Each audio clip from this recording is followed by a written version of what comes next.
As I wiped my sweaty palms on my jeans, my heart raced with a mix of excitement and fear. I had always been fascinated by the old abandoned house that stood at the end of the street, and today was the day I would finally explore it.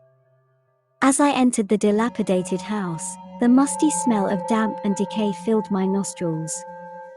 The peeling wallpaper and creaking floorboards seemed to whisper secrets of the past as I made my way through the dark and narrow hallway. As I stepped into the living room, I noticed a strange pattern in the wall.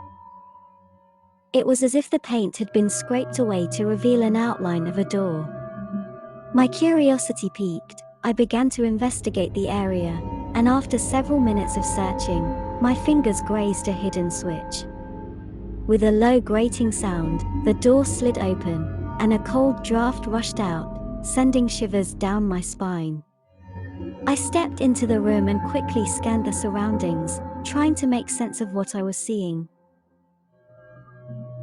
The walls were lined with strange symbols, and a single flickering candle illuminated the otherwise dark room. But what caught my attention was a large wooden chest in the center of the room. I walked towards it, hesitated, and then opened it.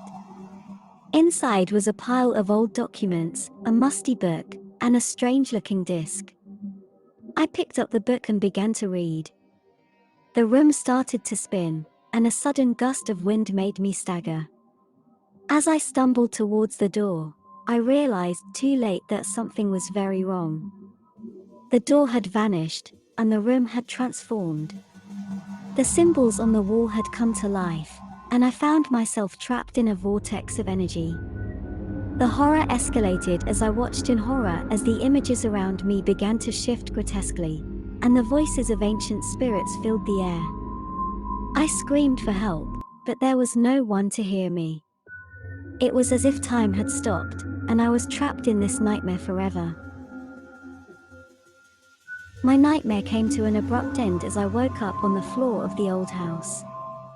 The sun was setting, and the room was dark. I quickly checked my pockets and found the book. But as I opened it, I realized with a shock that it was blank, and a chill went down my spine. The room was empty, and the door was back in its place, as if nothing had happened. I stumbled out of the house, feeling exhausted and wondering if it was all a dream. But deep down, I knew it was real, and the terrifying experience would haunt me forever.